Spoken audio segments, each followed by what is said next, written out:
Hello Destiny players and random YouTube viewers. This week we are back with another build. We are starting our solar builds this week, and we are starting it due to the winning majority of votes on the community poll I put out. So, today we are looking at a solar Titan build. This build is probably the most popular build for Titans, or the most popular build in Destiny to ever exist. This build focuses on damage, ad control, and most importantly, survivability. This build is excellent for dungeons, raids, and solo challenges such as solo dungeons or solo master missions.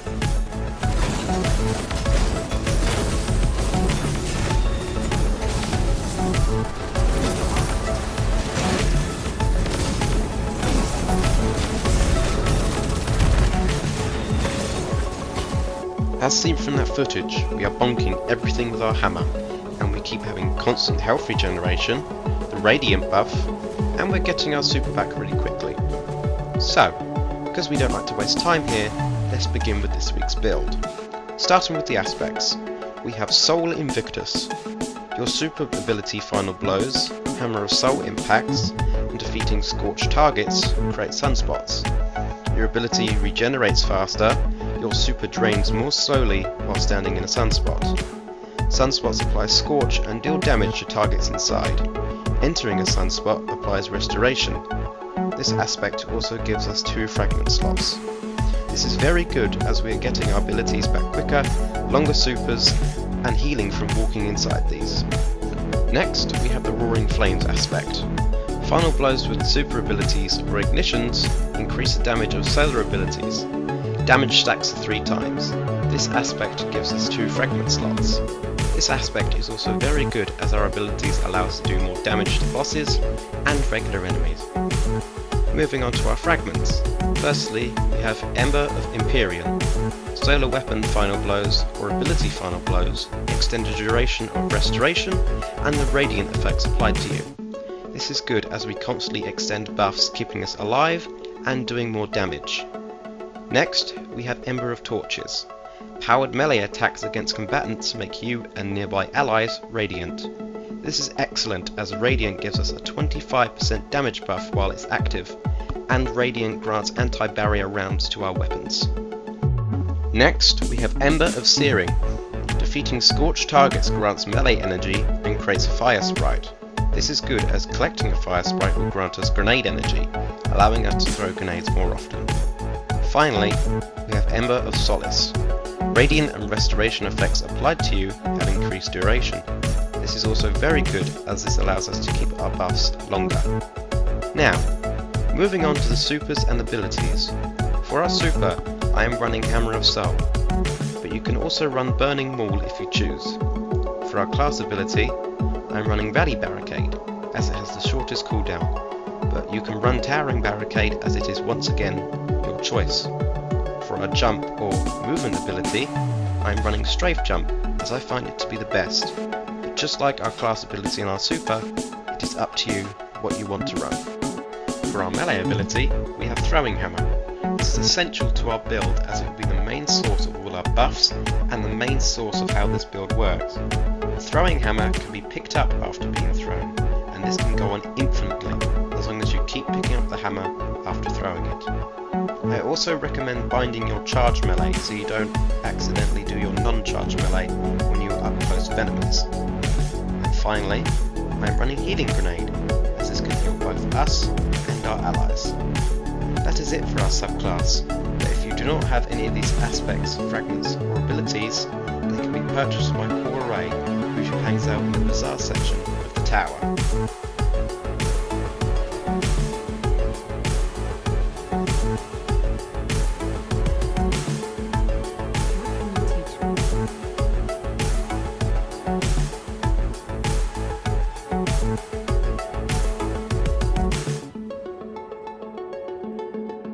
Moving on to our stats and armor mods. For our stats, I would aim for 100 resilience and 100 discipline. Resilience grants us a 30% damage reduction at all times, and it is our class stat. This means it will provide a boost to our class ability charge rate. and 100 discipline increases the cooldown time of our grenades. With healing grenade applied, we we get our grenade back every 45 seconds. For our armour mods, on the headpiece, I am running double hands-on and harmonic siphon. Hands-on grants us bonus super energy from melee kills, and double with these mods enhances its functionality. I am also running harmonic siphon, as this will match our subclass element. So, because I am running a solar subclass, this will have an effect on solar weapons, meaning rapid solar weapon final blows will generate an orb of power. For our arms, I am running heavy-handed and void dexterity. Heavy-handed allows us to generate an orb of power every time we get a kill with a charged melee ability. This goes well with our build, as we keep getting our charged melee back after picking it up after throwing it. And void dexterity allows us to ready and stow void weapons faster. This will go well with our heavy weapon. That I'll get to later. For the chest piece, I am running double void damage resistance and melee damage resistance. Double void damage resistance allows us to take less damage from void attacks, but these can be swapped out depending what activity you are in. I'm also running melee damage resistance, as with this build most of the time we'll be up close with enemies. For our legs, I am running Recorporation, Solar Weapon Surge, and Void Weapon Scavenger. Recorporation allows us to regain health every time we pick up an orb of power. Solar Weapon Charge grants us a boost to solar weapon damage. And with this mod, picking up an orb of power will now grant us armor charge, and armor charge will now decay over time. And Void Weapon Scavenger allows us to pick up more ammunition for void weapons. Finally, for our class item, I am running Discipline Forged, Double Outreach, and Time Dilation. I am running Discipline Forged due to my class item being a piece of Artifice armor. This allows us to put a +3 stat for free on our armor. Artifice armor comes from Master Dungeons. I am running Double Outreach as casting our class ability grants us melee energy, and Time Dilation increases the duration of armor charge, making it last longer before depleting. If you are struggling to get high stats on your armor, mods can be applied to your ghost to focus armor with these stats. This armor can then be focused at the helm.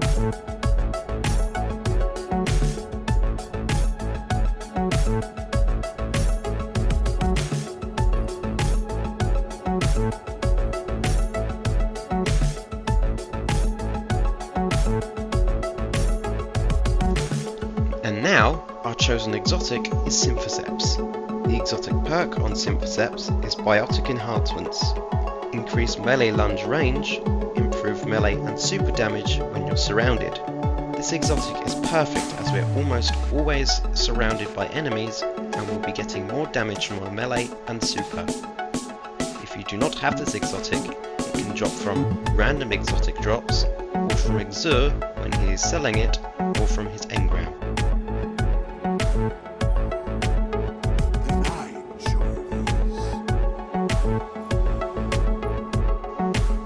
Or from the Daily Lost sector when arms is the exotic piece, as Symphoceps are an pair of exotic arm. Once you have unlocked this exotic, it can be focused at Master or Hall with chosen stats due to our ghost mods.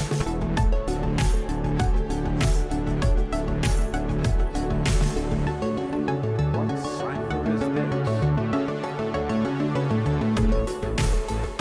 this? To focus this, you will need an exotic engram, 60,000 glimmer, 3 ascendant shards, and 1 exotic cipher. Exotic engrams come from a rare drop from defeated combatants, season pass rewards, vendor rank ups, or activities that drop them such as Grandmaster Nightfalls. Glimmer comes from anywhere in the game. Ascendant shards come from completing Grandmaster Nightfalls, Master Dungeons, season pass rewards, purchases from Master Hall, or vendor rank ups. And finally, exotic ciphers come from season pass rewards or the Xenology bounty from Exur. May we speak? And that concludes the build. But as usual, I'm going to show you some good weapons I like to pair with this build. Starting with my primary weapon, I have the Hung Jury SR4 in the Adept variant. This is a kinetic 180 RPM precision frame scout rifle. this weapon can drop from Grandmaster Nightfalls, and the non-Adeptron variant can drop from regular Nightfalls. Next, we have my energy weapon, the Callus Mini Tool. This is a solar 900 RPM Midas Synergy Frame SMG. This weapon pairs well with the build as it is solar, and one of our solar fragments stated earlier that solar weapon final blows extend the duration of Radiant and Restoration. This weapon is special as it can be crafted, but it is unfortunately no longer available. So, an alternative is the Amit AR2. This weapon can also be crafted. To craft this weapon, you'll need to extract 2 patterns. Patterns from this weapon can be extracted using the newly added deep sight harmonizers or red border drops of this weapon. This weapon can be crafted at the Enclave, which is accessible via Savathun's Throne World.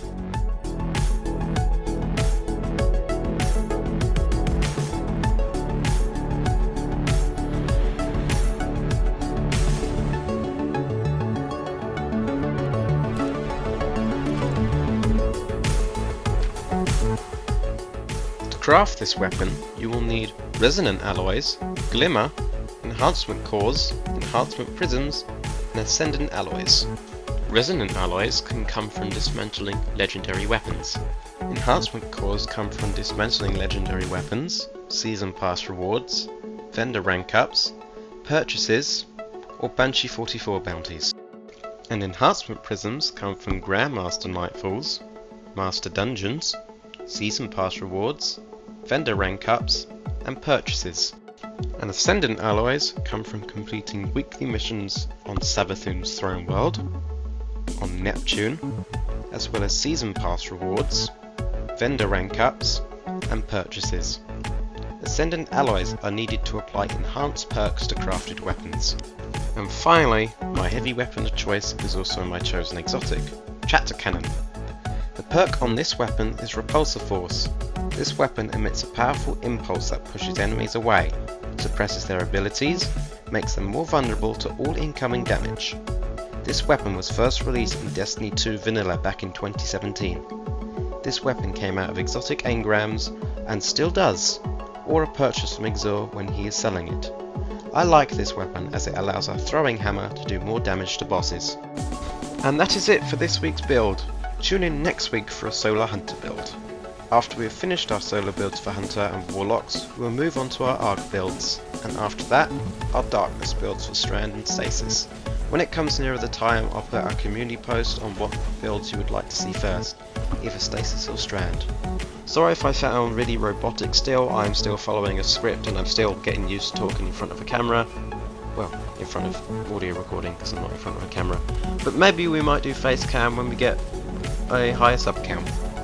Once again, thank you for watching this week's episode.